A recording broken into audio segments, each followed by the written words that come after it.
Yo nunca filmé otra cosa que lo que yo soy. No sé si he hecho muchas películas o una sola. Por eso me parece que tiene importancia, pero no tanta, lo que uno hace para trascender, sino lo que uno hace para servir. Entiendo la participación como una obligación. El hombre tiene una hipoteca para con la comunidad. Jornadas de Historia, Arte y Política a Guilherme Maia, que va a presentar un trabajo que tiene mucho que ver con lo que él viene desarrollando ya desde hace mucho tiempo, que es la investigación, la pesquisa sobre el sonido en el cine, ¿no? Un elemento no muy estudiado ni desarrollado en los estudios de cine. Si ustedes solo ojean lo que pueda llegar a ver en una librería sobre cine, en general los libros tratan sobre la imagen cinematográfica, no sobre el sonido en el cine. Bueno, la tarea que hace Guilherme es doblemente valorable, creemos, por eso, y bueno, es uno de los motivos, también su amabilidad y bonomía por haberlo invitado, ¿no?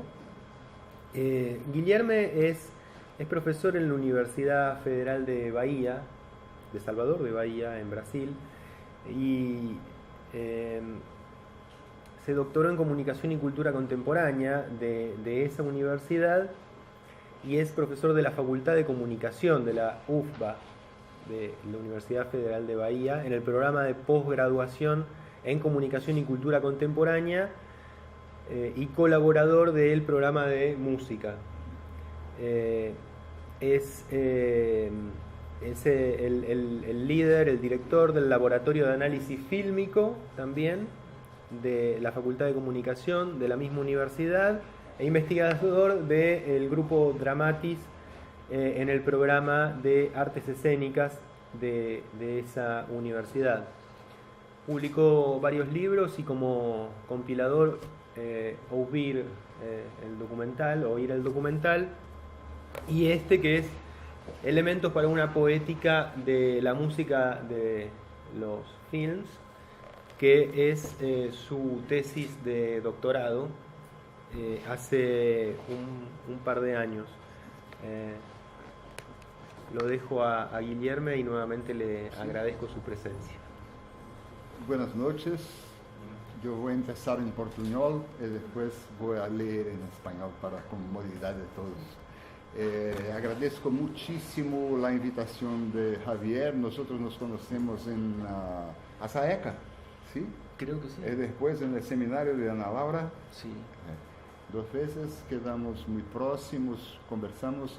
Estoy organizando un libro con el profesor Lauro Zavala de la UAM de México.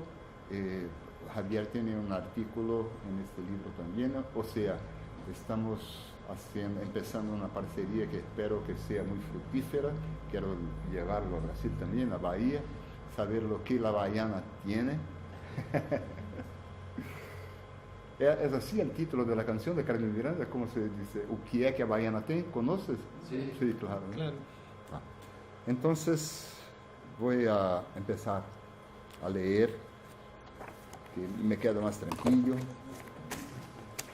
por la diferencia de la lengua. Bien, en el libro Elementos para una poética de la música de las películas, procuré demostrar que el cuerpo a cuerpo con la teoría y con la crítica cinematográfica me llevó a percibir que una determinada noción de valor parece dominar el campo de las enunciaciones, operando como base para todos los juicios sobre la virtud de la música de una película. El supuesto de que cualquier música de naturaleza romántica o sentimental, entre comillas, que expresa en paralelo, nuevamente entre comillas, la palabra paralelo, las emociones que emergen de una película, tiene un bajo valor artístico. Para que sea aceptada en el reino de los objetos verdaderamente artísticos, ella debe estar en, entre comillas, contrapunto, que es una noción de Eisenstein. es decir, producir un sentido diferente de lo que es construido por las imágenes, ser neutro, entre comillas, desde el punto de vista sentimental, tener compromisos con la defensa de un determinado ideal político y o estético, o ser visto como algo transgresor, romper contradicciones, en fin. En mi corazoncito de músico, ese modo de juzgar la música de las películas siempre ha provocado una incomodidad, una especie de disonancia cognitiva, una impresión de que algo estaba mal con ese sistema de atribución de valor. Es responsable en gran medida por la formulación de indagaciones que motivaron la escritura de la tesis que generó el libro. Ahora bien, a juzgar por ese paradigma, el paralelismo sentimental y el carácter rigurosamente clásico de la música de El Padrino condenarían al fracaso artístico toda la música de la película. Además, la práctica me llevó a observar que en todas las veces en las que estuve involucrado en el proceso de creación de música para obras audiovisuales, experimenté yo mismo sentimientos. El modelo presupone, por ejemplo, que si el personaje está triste, si la situación dramática es triste y la música tiene un carácter triste, se considera la estrategia de bajo valor artístico. Sin embargo, si la música no es triste, ella está en contrapunto y por ello tiende a ser vista como aplicada con arte. ¿Es esta una buena estrategia conceptual para evaluar la virtud de la música de una película? Pues bien, autores como Nicholas Cook, Michel Chion y Philip Tegg, por ejemplo, prefieren entender que la música en el cine nunca es un paralelo que acompaña, subraya, refuerza, reafirma o duplica la imagen, sino añade a ella un valor de sentido y sufre la acción del sentido de la imagen sobre sí misma. Una buena manera de comprender una de las caras del fenómeno, señalada por Chion como valor añadido, es observar que si una escena en particular de una pareja besándose se sincroniza con una música suave, en tono mayor, el audioespectador tiende a perceber una situación de encantamiento amoroso. Si la música es lenta, en tono menor, la escena tenderá a ser percibida como un momento triste que puede significar el último beso, por ejemplo. En el caso de la aplicación a la escena de una música con altísimo grado de disonancias, la sensación de los conflictos entre las frecuencias del tejido musical inducirá al público a experimentar la impresión de que hay un malestar en la relación amorosa o que algún peligro amenaza a la pareja. Ya la audición de un tango puede sugerir, por medio del accionamiento del repertorio cultural, que los personajes son argentinos o que la historia que se lleva a cabo en Río de Janeiro o que hay alguna relación con Argentina. Es apropiado preguntar en cuál de estos casos la música estaría en contrapunto o en paralelo. Parece evidente, por supuesto, que la cuestión es mucho más compleja. Las oposiciones en paralelismo y contrapunto entre programas de naturaleza sentimental y no sentimental, entre repertorio romántico o postonal, o entre tradición y innovación, en verdad tiene potencia para atribuir virtud artística o condenar al fracaso el conjunto de estrategias musicales de una obra cinematográfica, o no pasan de manifestaciones de gustos personales e históricos difundidos por los agentes de legitimación de las áreas del cine y de la cultura. Podría formularse un enfoque alternativo más fecundo en lo que se refiere a su aplicación en el análisis fílmico, por una poética de la música de las películas. Las grandes teorías generales del cine, de su génesis a los años 1960, elaboraron sistemas de atribución de valor a la música de las películas. En el marco de una definición exclusivamente visual de cine, las grandes teorías generales, principalmente los estudios de Eisenstein, Siegfried Kracauer, Maurice Robert, Theodor Adorno y Hans Eisler, Eles têm um livro, La música en el cine contemporáneo, um livro sobre isso. E Jean Mitry construyeron modelos valorativos basados en oposiciones bipolares que, aunque ejerzan una importante influencia en el territorio de la crítica contemporánea, pueden ser solo constructos teóricos utilizados más como armas en la lucha por legitimación en los campos del cine y de la cultura que como base para juicios de valor. Como se sabe, un rasgo común de las teorías cinematográficas formativas, realistas y modernas es una visión idealista y normativa que hace que los hechos del cine se sometan a una lógica en que la realidad material de las películas está a merced de la realidad ideal del pensamiento filosófico. Dudley, 1989. Problema similar es señalado por... Yo voy después al hospital para la lengua, para arreglar todo eso. Problema similar es señalado por David Bordwell en el campo de la teoría cinematográfica contemporánea. Abre comillas, la mayoría de los teóricos contemporáneos del cine parece entender que la teoría, la crítica y la investigación histórica deben ser orientadas por la doctrina. En los años 70, una de las precondiciones para que una formulación fuese considerada válida era la de que estuviese establecida en una teoría explícita de la sociedad y del sujeto. La ascensión del culturalismo vino a intensificar esta demanda. En lugar de formular una cuestión, articular un problema o detenerse sobre una película intrigante, el objetivo central establecido por los autores es otro, el de comprobar una posición teórica ofreciendo películas como ejemplos. Eso es David Bordwell falando. Al menos desde la semiótica propuesta por Metz en la década de 70, hay un eje teórico-metodológico que, al asumir un compromiso esencial con los aspectos internos de la película, se distingue de esa tendencia dominante. En esa tradición de análisis inmanente, es en esa tradición de análisis inmanente que la metodología del laboratorio de análisis fílmica, la poética del cine, se inscribe.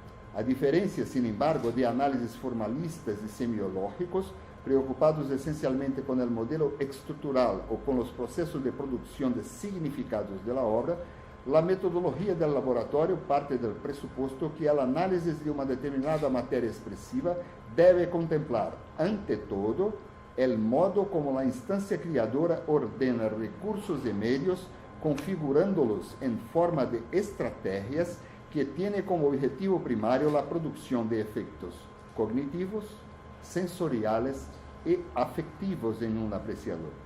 La efectuación de los medios y estrategias sobre la apreciación es la pieza cinematográfica como resultado, como obra.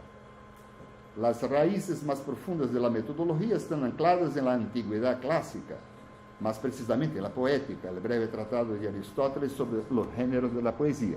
Como se sabe, Aristóteles entiende un determinado género literario o teatral como un compuesto de programas, es decir, un conjunto de estrategias engendradas en el ámbito de la creación que tienen como destino la producción de efectos sobre el apreciador en el momento de la fruición.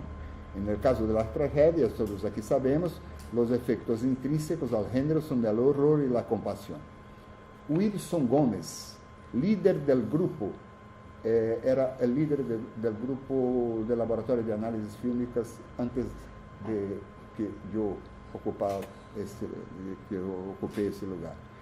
Y constructor de la matriz metodológica, está alerta evidentemente que un texto sobre un determinado tipo de escenificación teatral de la antigüedad clásica no puede abarcar completamente el complejo actual de las obras expresivas audiovisuales. Sabemos también que el rizoma de cuestiones que se origina a partir del uso de la palabra género en el contexto contemporáneo es mucho más sofisticado que en el siglo IV a.C. El método del laboratorio cree, sin embargo, basado en pilares epistemológicos articulados a partir de aspectos del pensamiento de Kant, Paul Valéry, Luigi Pareison y Umberto Eco, que el texto de la poética contiene intenciones de pensamiento perfectamente capaces de reunir en un eje discursivo sensato y fecundo muchos de los problemas y perspectivas contemporáneas respecto a las disciplinas de expresión e interpretación. De la fenomenología de Kant, el método convoca a la clasificación de los objetos de la realidad en dos claves distintas: aquellos cuya percepción lleva al sujeto al mero reconocimiento material de las cosas, y aquellos construidos de modo a accionar una actividad de la conciencia para convertirlos en expresión. Son objetos elaborados por una conciencia con el fin de desencadenar una serie de estados sensibles e intelectuales en otra conciencia apreciativa. Películas, libros, escenificaciones teatrales, pintura, música son objetos de esa naturaleza. En Luigi Pareison, nos encontramos con la idea de que la verdadera evaluación de la obra es la consideración dinámica que de ella se hace partiendo de la confrontación de la obra tal como ella es con la obra tal como ella propia quisiera ser. Una tragedia quiere ser una tragedia y como tal debe ser analizada, no como alguna otra cosa que el analista quiere que sea. En Paul Valéry revela-se la creencia de que la estética como disciplina no debe partir de una prescripción de normas y reglas formuladas a partir de un concepto de perfección filosóficamente construido, a lo cual debe conformarse una obra expresiva singular. De Umberto Eco, el método convoca el concepto de lector modelo. Eco sugiere que cada texto u obra presupone un modo de lectura.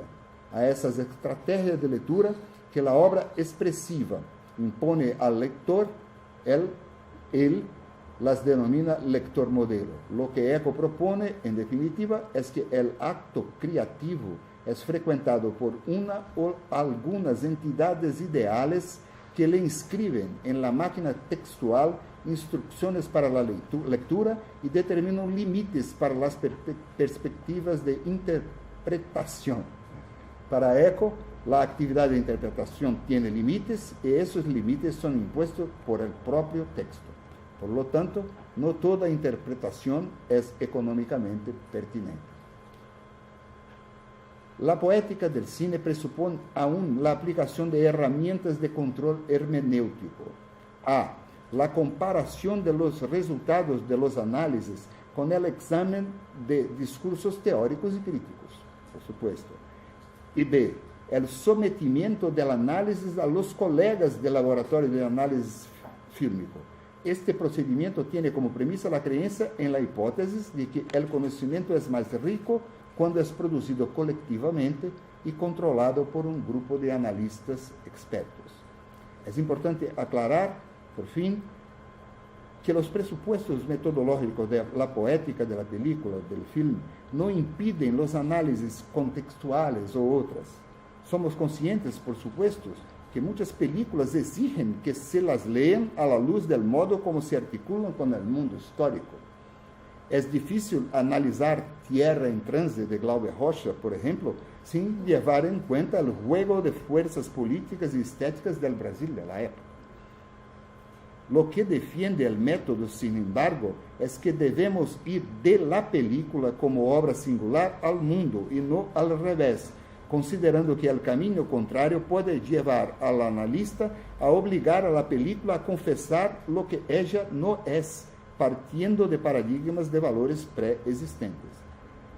El análisis inmanente debe, todavía, ocupar un espacio metodológico jerárquicamente superior a los discursos críticos y académicos sobre las obras. De igual modo, de la película a los discursos de críticos, investigadores y realizadores. Bueno, voy ahora a dar un ejemplo práctico de aplicación de este, que no es propiamente una metodología, sino un conjunto de presuposiciones para orientar a análisis. También no es prescriptivo, es una propuesta, un camino que no nega los otros caminos. Eso es un otro camino que puede ser evaluado. Este análisis tiene sus raíces en la experiencia de apreciación de una secuencia de la película De Paseo a la Muerte, de 1990, de los hermanos Coen, que se volvió conocida como el Festival de Balas Danny Boy, the Danny Boy Bullet Fest, percibida por mí en relieve en el primer disfrute privado de la obra. En aquel momento todo llevaba a creer estar ante algo merecedor de ser guardado en la carpeta de las escenas en las cuales la agencia de los recursos musicales nos gusta especialmente o nos enseña un poco más sobre el cine. En verdad, eso cambió mi tesis de doctorado, este momento de apreciación de esta película, porque yo empecé el doctorado con el cine brasileño como tema, como objeto. Estaba un poco perdido. Un día en casa pasé por se vende periódicos, como se llama, tienda de periódicos, kiosco de periódicos. Estaba la película. Yo nunca había visto una película de los Coen. Estaba lá, Ajuste Final, De Paseo a la Muerte. Yo compré, llevé para casa, asistí a esa escena. Yo sé lo que voy a hacer en la tesis ahora, después de asistir a esa escena. Un análisis del contexto de la recepción de la película, hecha en el final de la tesis, indicó que la potencia expresiva del Danny Boy Bullet Fest se notó de manera semejante por una comunidad más amplia de apreciadores. La secuencia puede ser vista en relieve en los discursos de estudiosos de la obra de los Coen, como Josh Levine y James Mottram, especialistas en el género noir, como Alan Silver y Elizabeth Ward, y los críticos Desson Ho, do Washington Post, Owen Gleiberman, do Entertainment Weekly, y Jonathan Rosenbaum, do Chicago Reader. En un grupo de discusión intitulado Miller's Crossing Review, criado exclusivamente en torno a cuestiones acerca de esa tercera película de los Coen, muchos discursos de aficionados convergen en el sentido de incluir la secuencia en la lista de los momentos clásicos del cine, y un participante que comparte el entusiasmo con sus colegas declara: me alegra saber que no estoy solo cuando considero a la secuencia de Danny Boy como una de las mejores de la historia del cine. Yo siempre hago esas cosas muy engraçadas. Eso es mejor película. Yo no consigo ver a Oscar. Yo no creo en mejor película. Vamos a asistir. ¿Por cuál motivo la secuencia de Danny Boy se convoca a sí misma una adjetivación tan positiva? Una de las apuestas del análisis es la de que la potencia de ese conjunto de escenas puede ser atribuida en gran parte al modo como la canción Danny Boy está articulada con la fábula y con el montaje. El análisis de los puntos de sincronización es un concepto de Chion entre los aspectos no literarios de la canción y la edición de la acción que se nos muestra, revela una planificación sutil y rigurosa. Además de eso, tanto las palabras de la canción como la carga cultural que ella contiene se articulan de modo ingenioso con la acción representada, con el origen y la naturaleza de la relación entre los dos personajes principales y con el resumen moral de la película. Vamos a la secuencia. Llamo la atención sobre la coincidencia de la llegada a la tónica de la música en los momentos en los que el protagonista de la escena se saca y se pone el habano en la boca, y para el efecto suspensivo de la fermata que antecede la explosión del auto. Sorprendido por un ataque de un grupo de enemigos, un hombre solo, efectuando una cantidad formidable de disparos, enfrenta y mata a todos los rivales. Como es propio de representaciones de esa naturaleza, el espectador es confrontado con un alto grado de inverosimilitud. El hombre solo efectúa un disparo en la espinilla de un oponente que cae en el suelo y se queda inmóvil. desde um ponto muito cercano, o herói é ametralhado por um adversário, pero nenhum disparo lo acomete. Um incêndio no piso inferior da casa evoluciona com uma rapidez absolutamente incompatível com o tempo. É um foguito.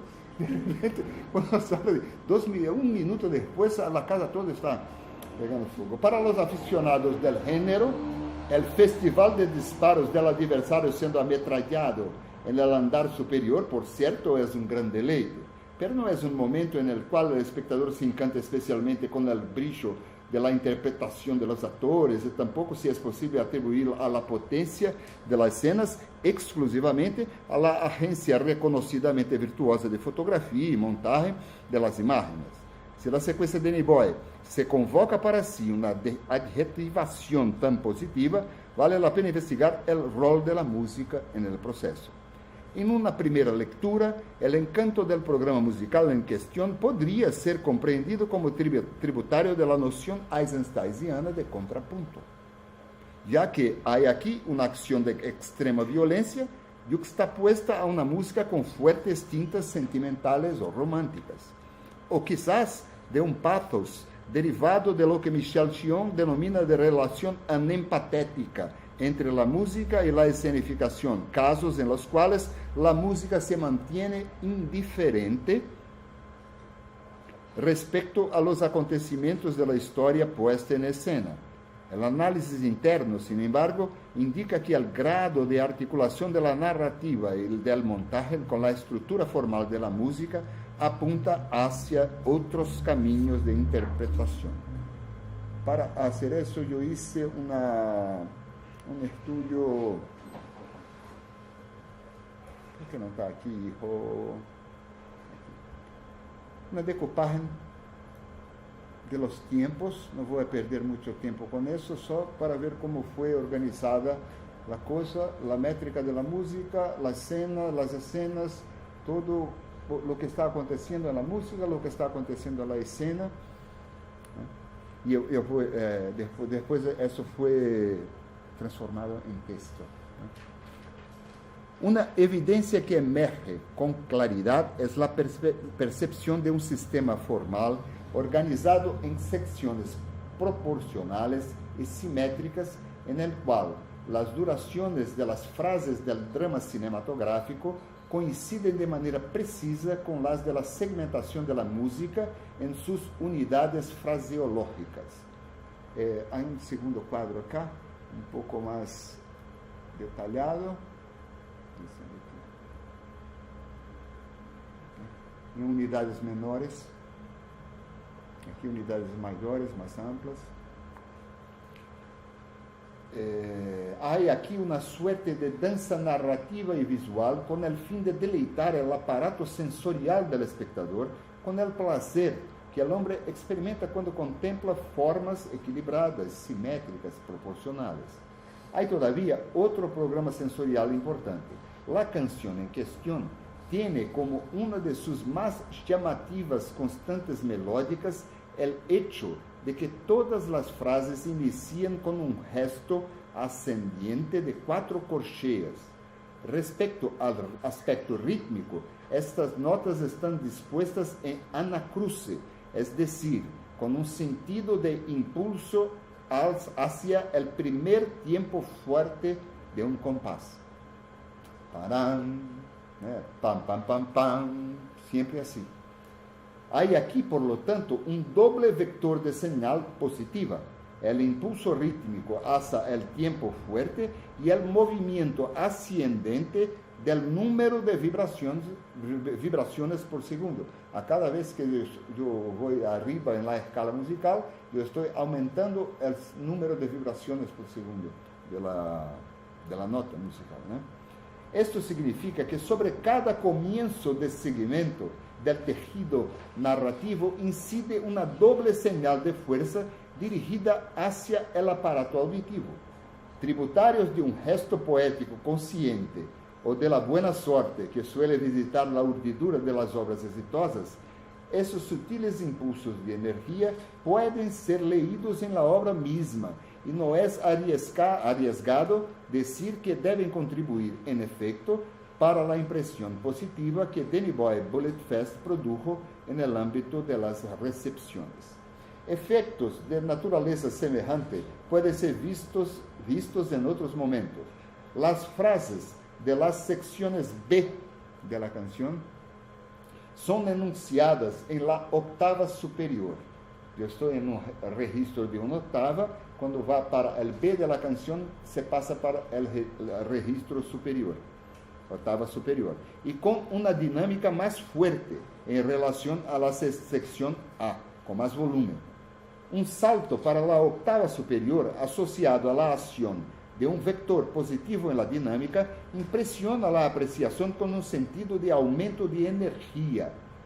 En la primera sección de la secuencia, el cambio de octava coincide al mismo tiempo con la primera vez que aparece Leo al espectador, con el momento en que la música deja de ser percibida como música de postproducción y se ancla en el mundo escenificado, y con el ascenso de la historia para el piso superior de la casa. En la segunda mitad de la secuencia, el cambio aparece en conjunción con el comienzo del enfrentamiento final en los jardines de la residencia. Hay aquí, por lo tanto, movimientos hacia valores más altos de frecuencia y amplitud, volumen, que coincide con nuestra visión de Leo, sin ciencia del peligro que le amenaza, y con el comienzo de su trayecto firme y sin miedo hacia la victoria. El punto alto de la melodía, el sol sostenido del primer tiempo de los compases 17 y 37, coincide en la exposición con el momento en que Leo nota el peligro. En la reexposición, la nota es sostenida en fermata en un fondo armónico de preparación, prestando su carácter de suspensión para los momentos previos a la explosión del auto de los adversarios. Yo, cuando estaba haciendo la investigación, yo compré el CD, claro, ¿no? Para escuchar las canciones sin ver la película. No hay esa fermata. Y después yo fui, pero no está aquí. Yo veo en la película, pero no está en el CD. Haciendo lecturas, fui a descubrir que el cantor, toda la orquesta fue llamada de nuevo para grabar la música una vez más para la película. En el CD no está así, en la película sí. O sea, hay una intención clara. Vamos a hacer eso, vamos a extender esa nota un poquito más para esperar la explosión del auto. Así, el análisis interno revela que sensaciones producidas por mecanismos no literarios de la canción aparecen claramente articulados con el flujo de tensión y distensión de la narrativa. Sob tal perspectiva, no hay ninguna posibilidad de afirmar que esta canción está indiferente o en contrapunto a la acción representada.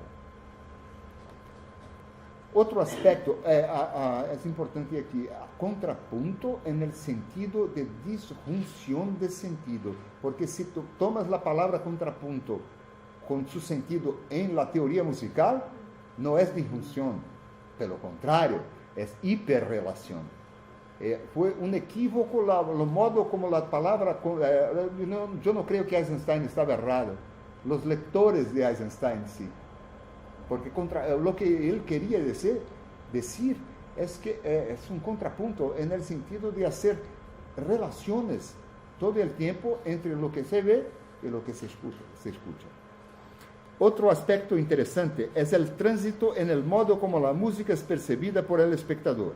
En los primeros compases de la introducción, la música, violines dulces, tiende a ser percibida como un cliché de dramas sentimentales cinematográficos, asociada a la historia de amor entre Tom y Verna. Al fin, eles se besan, entran en una música romántica, todo listo, está todo bien, dentro de los clichés, ¿no? En la mitad inicial de la primera sesión, la acción de los enemigos en el piso inferior de la casa, la lectura semántica anterior es impedida y emerge un cierto grado de incongruencia. Lo que esa canción está haciendo en cuanto los bandidos, ¿no? Los enemigos están se acercando del protagonista. Leo no es propiamente el protagonista es el otro, Tom. Pero en esta escena, el protagonista. Cuando se muestra Leo al espectador, un primer plano en un gramófono revela que la música emerge de la escena. Desde ese punto hasta el comienzo de la confrontación, el plano de la música en la mezcla pasa a obedecer a la perspectiva de escucha de los personajes, es decir, más fuerte y clara en los planos de la habitación de Leo, con menos volumen, y con la región aguda atenuada en los planos que muestran la acción exterior de la habitación. Durante la primera sesión de la confrontación, la música permanece anclada en la escenificación, pasando a ocupar un plano de fondo en relación a los ruidos de los disparos. En la última sesión de la secuencia, confrontación en los jardines de la mansión, vuelve a ser notada como recurso de postproducción, pues el volumen es incompatible con la perspectiva de escucha de Leo, y el incendio ya tomó toda la casa, el gramófono también, ¿no? Despegada del mundo, la música crece en dinámica para adquirir entonces un carácter grandioso que adhiere a la valentía del personaje, especialmente cuando ella pasa a ocupar un primer plano sonoro en la mezcla.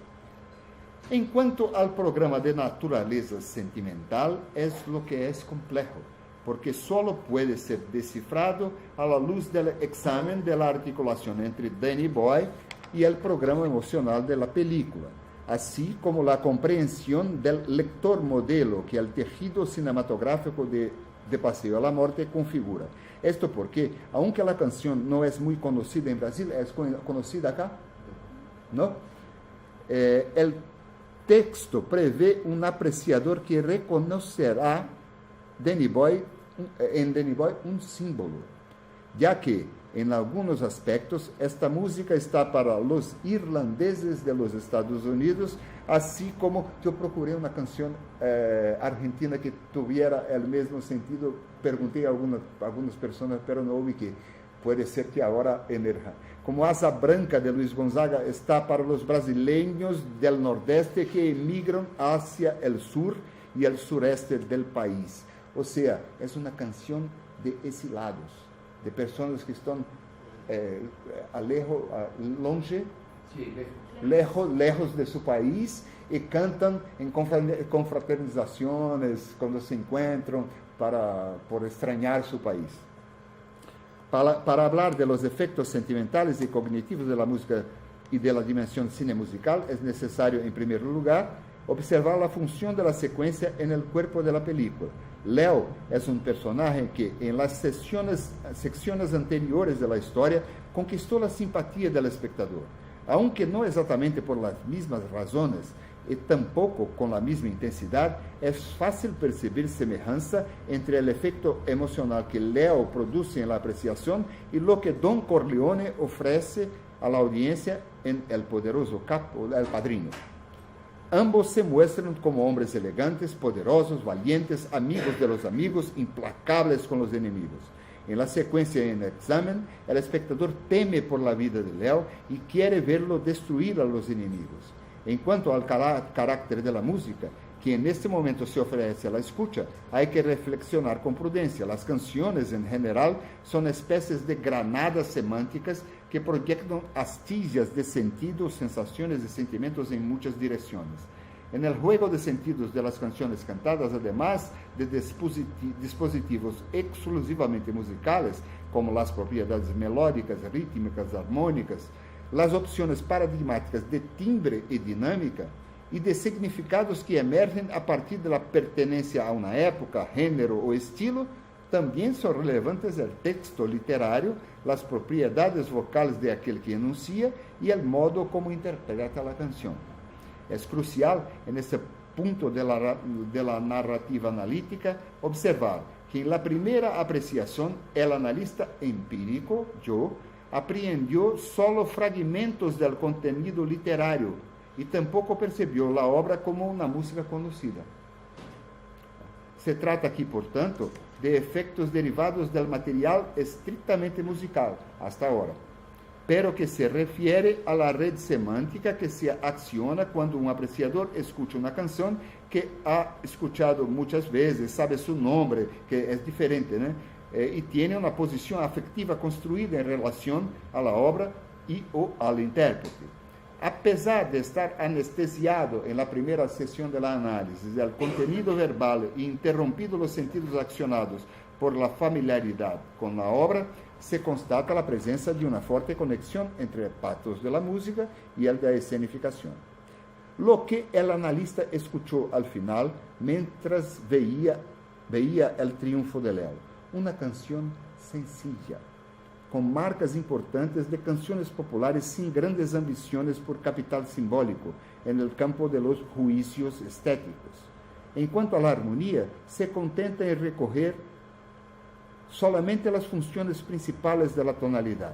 La melodía acompaña ese carácter sencillo de la armonía. Pasea tranquila por grados conjuntos y pequeños saltos, siempre en dirección a consonancias. El tiempo puede ser considerado un andante, mientras que el ritmo melódico no presenta ninguna elaboración más sofisticada. La forma es absolutamente simétrica, siendo la canción totalmente construida de frases de 2 compases cuaternarios. En resumen, una canción sencilla. Condicionados por la tonalidad mayor, por el gesto ascendente de todos los inicios de frase y por la naturaleza triádica de la armonía es muy sencilla. Todos pueden tocar esa canción cuando están empezando a tocar la guitarra. Los aspectos no literarios de la canción de Danny Boy tienen gran potencia de producir en la recepción sentimientos de signo positivo que se asocian fácilmente con ideas como éxito amoroso, paz, confianza, superación y victoria. Es importante recordar que tonalidades mayores asociadas a movimientos melódicos ascendentes son recursos constantemente empleados para la producción de los himnos nacionales, como sucede con la Marsellesa, con el himno nacional brasileño y con el himno argentino. Por supuesto, la parte cantada, no aquella introducción instrumental. La parte cantada es igual, es un movimiento ascendente también y es tonalidad mayor. Por otro lado, en gran parte debido a propiedades de la interpretación vocal, también son perceptibles contenidos de melancolía y de dolores del espíritu. La, entre comillas, lágrima en la voz de aquel que canta agrega al himno tintas melancólicas. Con el enfoque restringido a los aspectos musicales, ya la interpretación vocal, se puede decir que Danny Boy construye una atmósfera de éxito, victoria y superación, pero teñida de tristeza. La interpretación vocal, sin embargo, no solo construye tristeza, por supuesto, lo que el espectador oye,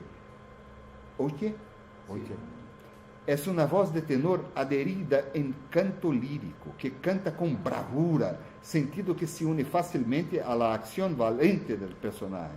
De la misma forma, el canto operístico y el arreglo de cuerdas del acompañamiento contribuyen para que la canción sea percibida también como alta cultura.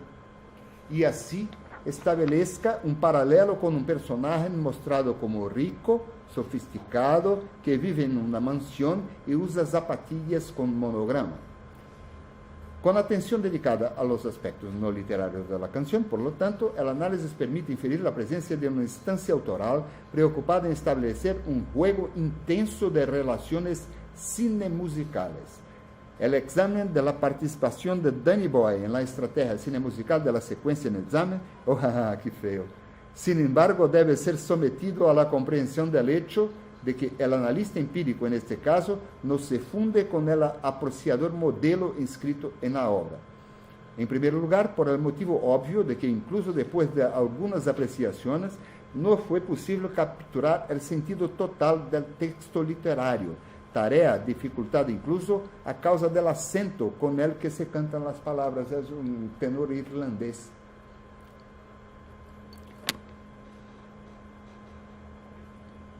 ¿Ustedes entendieron la canción? La letra, las palabras de la canción? Todos hablan inglés aquí, ¿no? pero no es fácil, porque es un inglés de Irlanda con un acento distinto, y la cosa de música, canción lírica, ¿no? No de cantar.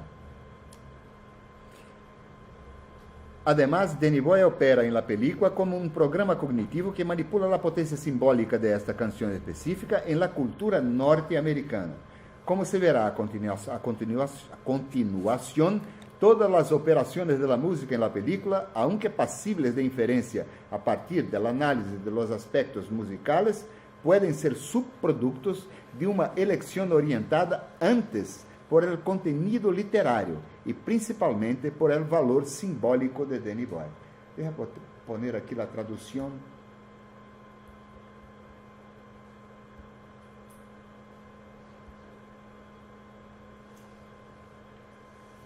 Es una traducción hecha por mí, perdón. Los foros están llamando de valle en valle por laderas abajo. La verdad de montaña, ¿no?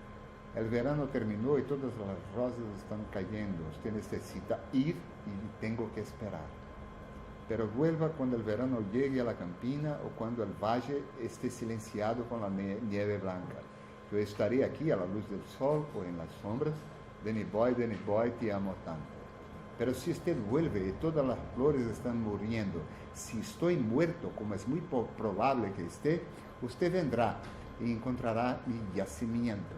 Se arrodillará y rezará una Ave María para mí. Y yo oyó, aunque bajito, sus pasos sobre mí, y mi tumba se volverá más caliente y más dulce. Pero usted se curvará y dirá que me ama, y dormiré en paz hasta que vuelva a mí. Debe ser, me encontrarás yaciendo.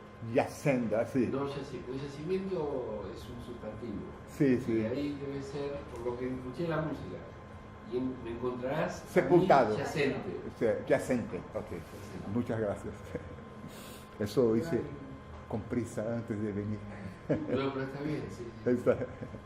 No había captado bien la letra. Sí, sí. Es difícil. Sí, sí. A pesar, mesmo entendiendo inglés, es difícil captar. En conjunción con la victoria de Leo, el sentido irónico que el último verso, y dormiré en paz hasta que vuelva a mí, en el momento en que yo voy a volver a dormir ahora.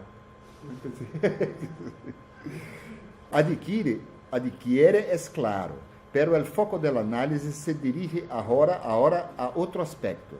Como las palabras revelan, la voz enunciativa parece ser la de un padre dirigiéndose a un hijo que está de partida. Por lo tanto, estamos muy cerca de las nociones de despedida, nostalgia y melancolía como emociones derivadas de la separación entre las personas que se aman. Además, la canción habla de amor, pero no del amor romántico. Es la representación del amor paterno, al que el poeta atribuye un carácter de un amor tan fuerte que trasciende la vida terrena. También hay otra capa de sentido dramático en la canción, con un impacto especial en un país de inmigrantes como Irlanda. La contraposición entre la vida en las montañas verdes que necesita ser dejada por los más jóvenes y el amor del sacrificio de los padres, madres, novias. Es una narrativa melodramática orientada hacia la búsqueda de la conmoción que funciona como modelo o paradigma para todos los migrantes que dejaron atrás su tierra y sus seres queridos. El tema de la letra de la canción, como fue examinado, es en síntesis una declaración de amor de un padre a un hijo que va a partir. Así, aunque en la película la situación esté invertida, pues quien ocupa el lugar de padre protector es el hombre más joven. Para eso tenía que ver la película toda, es claro, ¿no? El contenido literario de la canción puede ser percibido en conexión temática con la centralidad emocional de la historia. ¿Usted conoce la película de Paseo a la Muerte? ¿Nadie la conoce? Son dos protagonistas, es una historia de dos hombres, de la relación entre dos hombres. Hay una mujer que es una femme fatale, ¿no? Que es disputada por los dos, pero lo que importa es la relación de los dos. hasta del principio al final de la película. Lo que está en juego desde el punto de vista sentimental es la relación entre Leo y Tom, que vimos en la primera parte, escena de la secuencia. Es importante observar que la película no ofrece al espectador ninguna explicación para el pacto de amistad que existe entre ellos. En películas como Era una vez en América, Buenos Muchachos y El Padrino, los lazos de fidelidad son construidos por la historia de manera muy clara, casi siempre fundamentados en vínculos familiares o construidos en los tiempos difíciles. En De Paseo a la Muerte, la narrativa no da ninguna pista concreta sobre las motivaciones de la unión entre Tom y Leo, pero pide ayuda a la música y a la poesía popular para construir este sentido en una dimensión lírica. Por otro lado, hay que observar la función simbólica que la canción Danny Boy ejerce sobre la recepción ideal de la obra. Como sucede en general con los individuos que ocupan las capas socioeconómicas más bajas de las grandes ciudades, los inmigrantes irlandeses eran las principales víctimas de prejuicios y de términos despectivos. ¿Has visto? What's that potato eater up to? Pergunta Dane a Tic Tac. São dois personagens ganos. O que é esse comedor de batatas? De papas. O que esse comedor de papas quiere? Desconfiando de las intenciones de Tom. Danny Boy, título de la canción empleada en la secuencia, es uno de esos términos. Como puede ser comprobado, como vemos la expresión ser aplicada a personajes de las películas Buenos Muchachos, El Delator de John Ford y La Dama de Shanghái de Orson Welles. Hey, Danny Boy, los irlandeses son llamados de Danny Boy de una manera depreciativa. Fue precisamente debido a la canción que la expresión Danny Boy se fijó como un signo de Irlanda.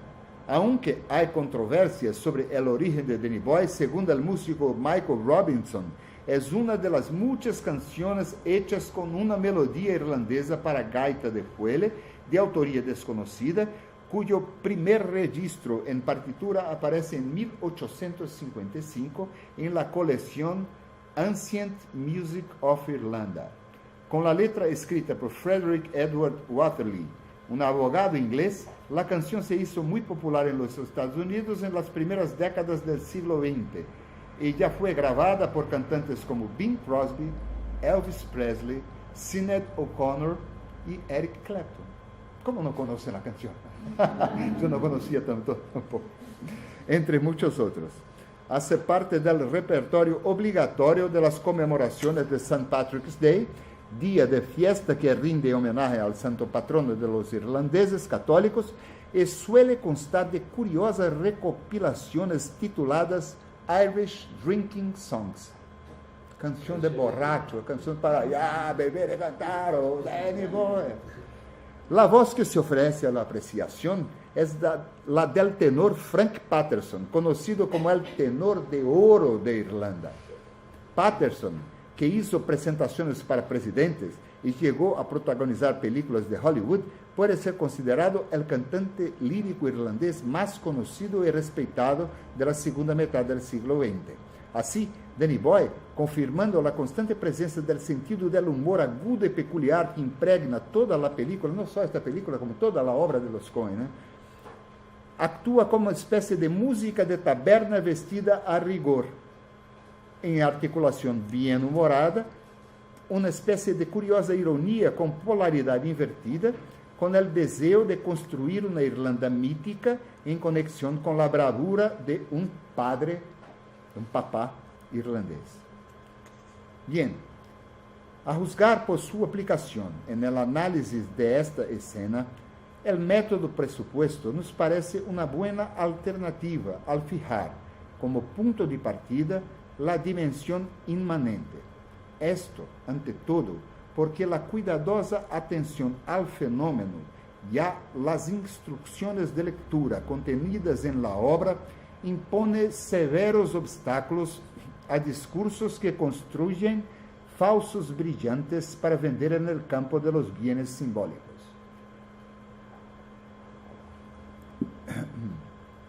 Dicho de otro modo, la prueba realizada sugiere que el dominio pragmático del análisis puede tornarse más dinámico al aplicar la matriz de raíz aristotélica aquí proposta que con los esquemas conceptuales dominantes construidos en el ámbito de las grandes teorías cinematográficas y aplicado como herramienta de atribución de valor por el discurso crítico y académico. Pregunto, ¿sería más significativo o fecundo, por ejemplo, adoptar como referencia las proposiciones de Adorno y Eisler para atribuir valor a la música de las películas aquí analizadas?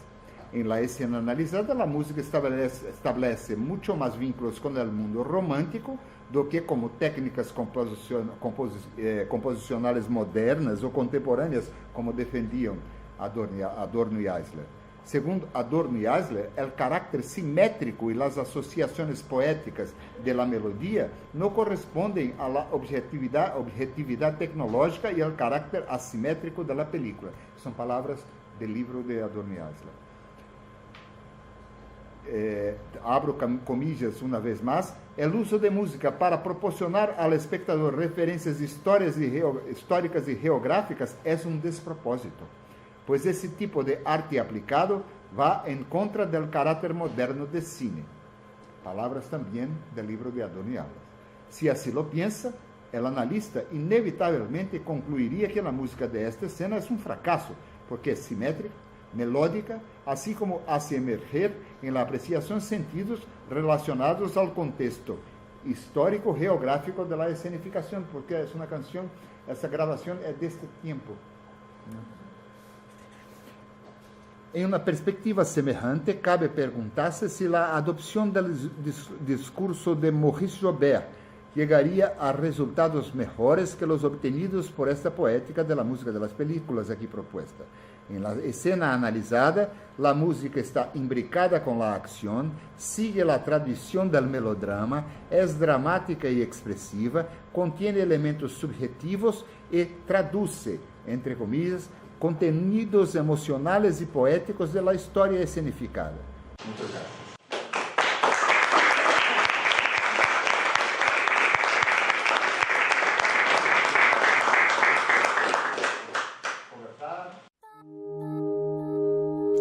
Yo nunca filmé otra cosa que lo que yo soy. No sé si he hecho muchas películas o una sola. Por eso me parece que tiene importancia, pero no tanta, lo que uno hace para trascender, sino lo que uno hace para servir. Entiendo la participación como una obligación. El hombre tiene una hipoteca para con la comunidad.